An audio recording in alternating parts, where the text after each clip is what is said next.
मिलता है। दुखिया मन को रोगी तन को, दुखिया मन को रोगी तन को मिलता है आराम आपके चरणों में। हे गुरुदेव प्रणाम आपके चरणों में, चरणों में सारे तीर्थ धाम आपके चरणों में। हे गुरुदेव प्रणाम आपके चरणों में।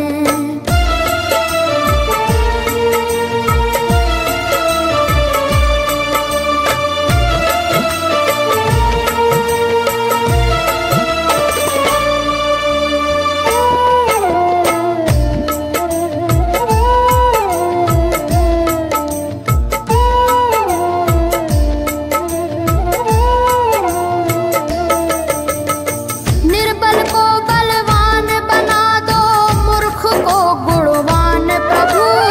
निर्बल को बलवान बना दो, मूर्ख को गुणवान प्रभु।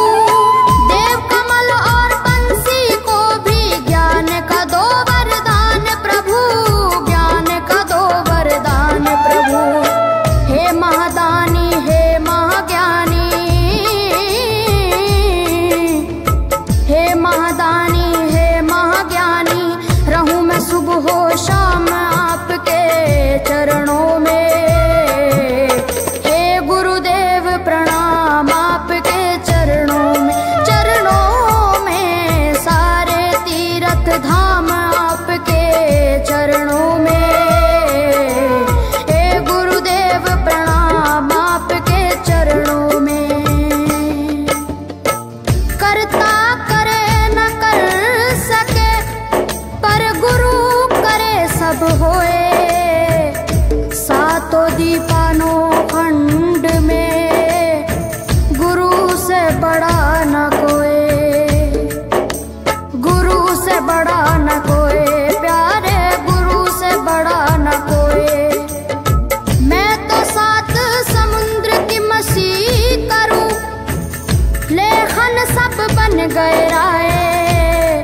सब धरती कागज करूं, पर गुरु गुण लिखा न जाए, प्यारे गुरु गुण लिखा न जाए। सारे तीर्थ धाम आपके चरणों में। हे गुरुदेव प्रणाम आपके चरणों में, चरणों में सारे तीर्थ धाम आपके चरणों में। हे गुरुदेव प्रणाम आपके चरणों में। मेरे बाबा है, मेरे बाबा, मेरे बाबा, मेरे बाबा, मेरे बाबा।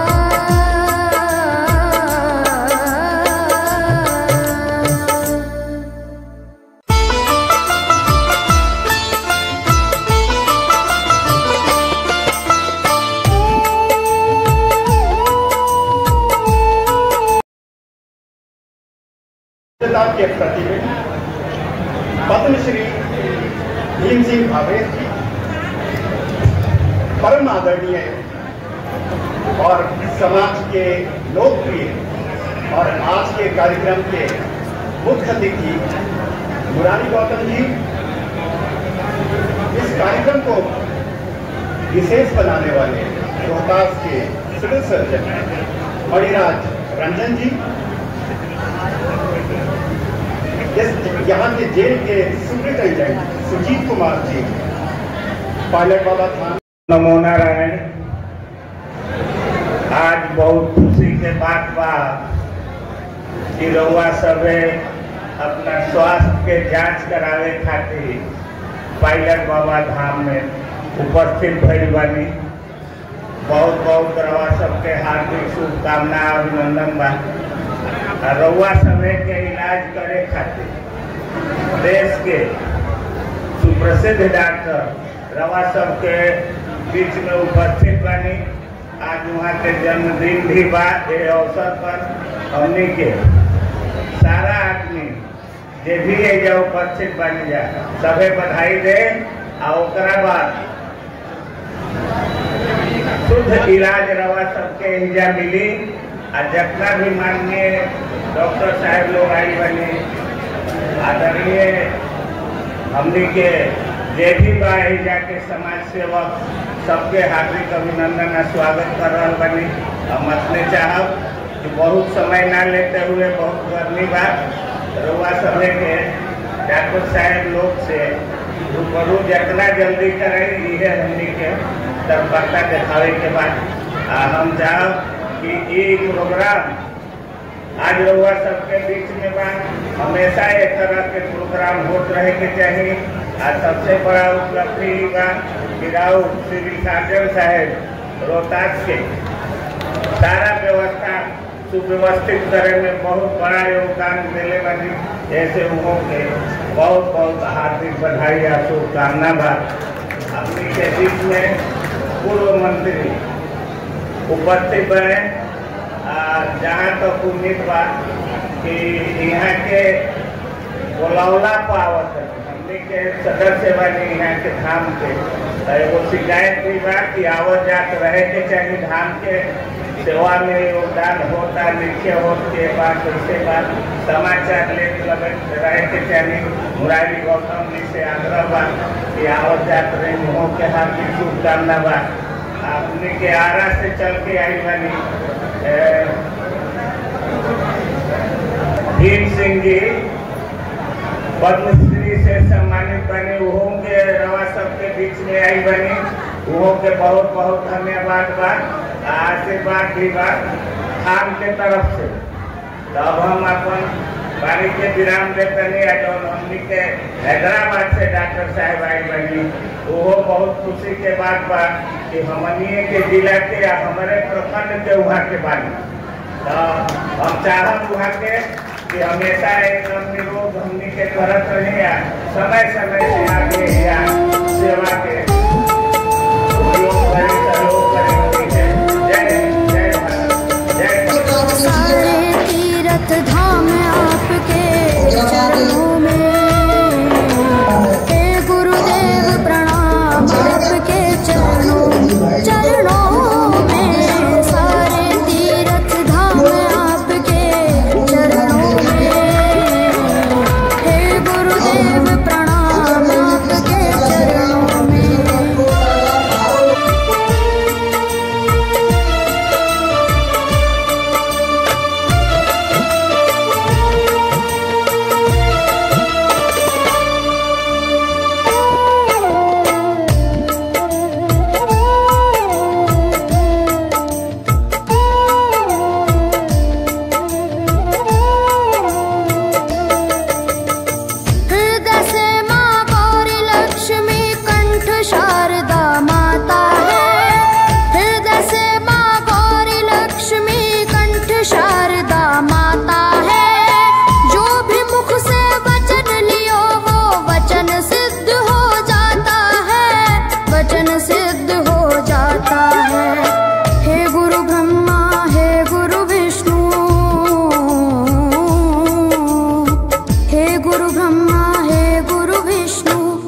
शंकर भगवान आपके चरणों में। हे गुरुदेव प्रणाम आपके चरणों में। सारे तीर्थ धाम आपके चरणों में। हे गुरुदेव प्रणाम आपके चरणों में।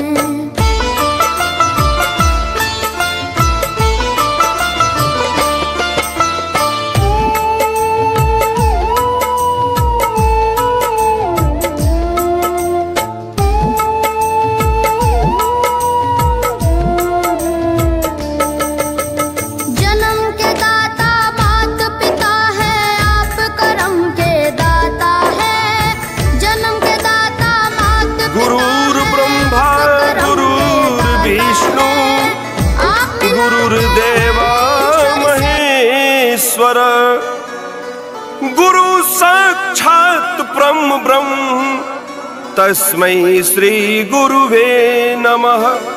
ओम नमः शिवाय, ओम नमः शिवाय, ओम नमः शिवाय, ओम नमः शिवाय।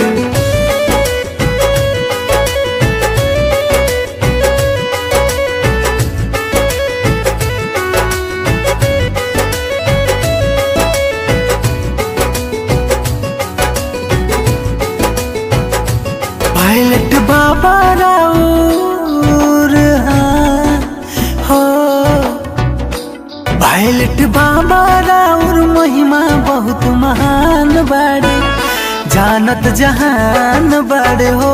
पायलट बाबा राउर महिमा बहुत महान बाड़े, जानत जहान बाड़े हो।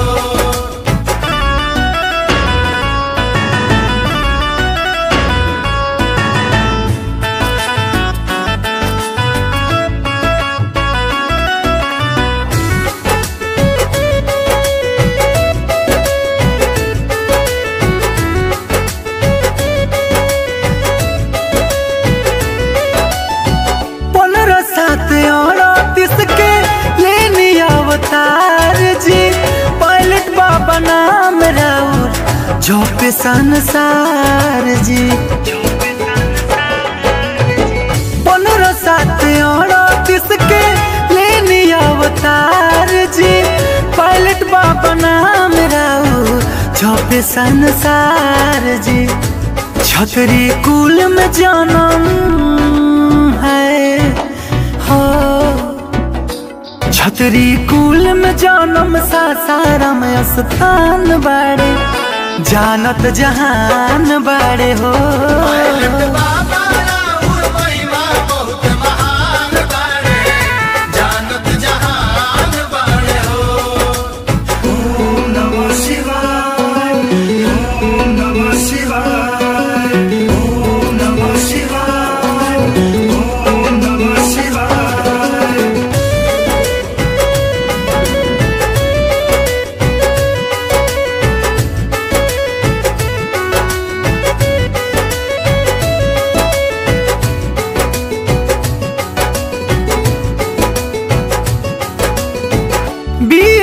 बनारस में लेनी रहुआ शिक्षा, गुरु हरिदास बाबा दे दिहन दीक्षा। BHU बनारस में लेनी रहुआ शिक्षा, गुरु हरिदास बाबा दे दिहन दीक्षा। कीर्ति अमर बराऊर बाबा, कीर्ति अमर बराबर जानत हिंदुस्तान बाड़े, महिमा महान बड़े हो। पायलट बाबा राउर महिमा बहुत महान बाड़े, जानत जहान बाड़े हो।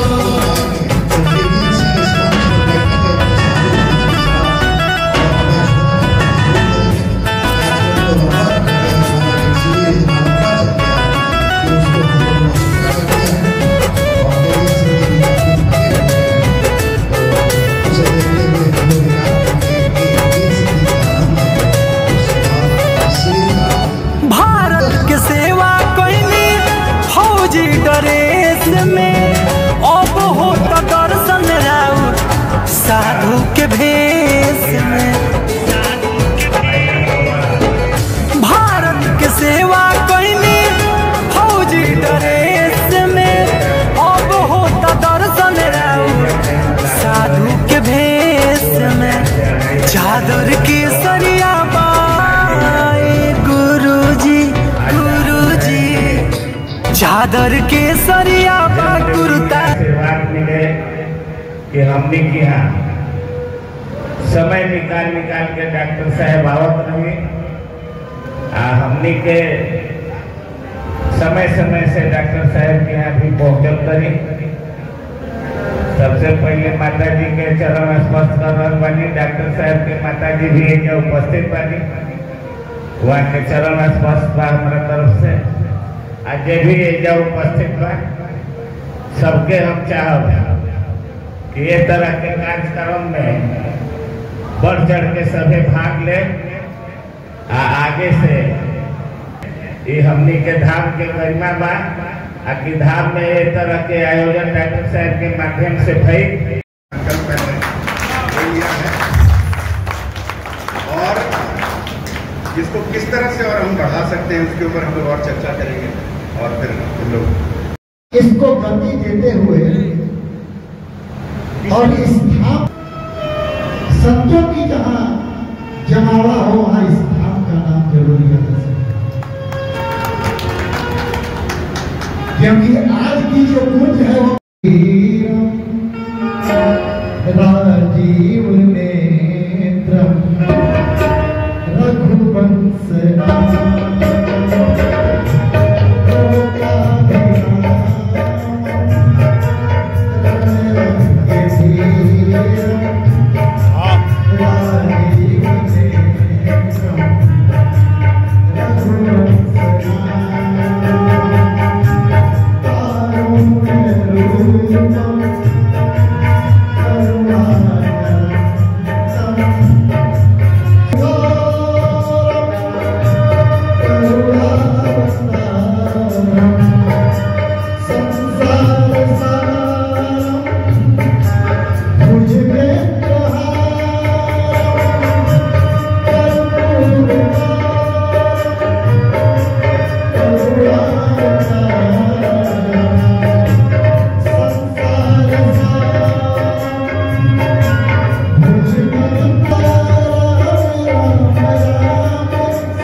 पहली शिक्षा मिली हमारे गुरु वशिष्ठ के तरफ से हमारे प्रभु श्री राम को।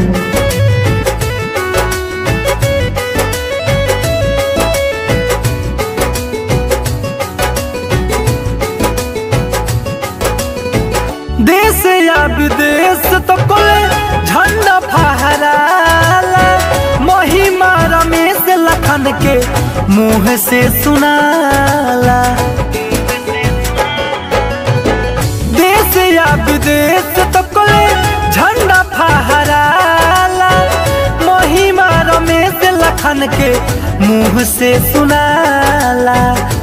अजय लिखले सतबीर बाबा दया करी, अजय लिखले सतबीर करत गुण गान बाड़े, जानत जहान बाड़े हो। पायलट बाबा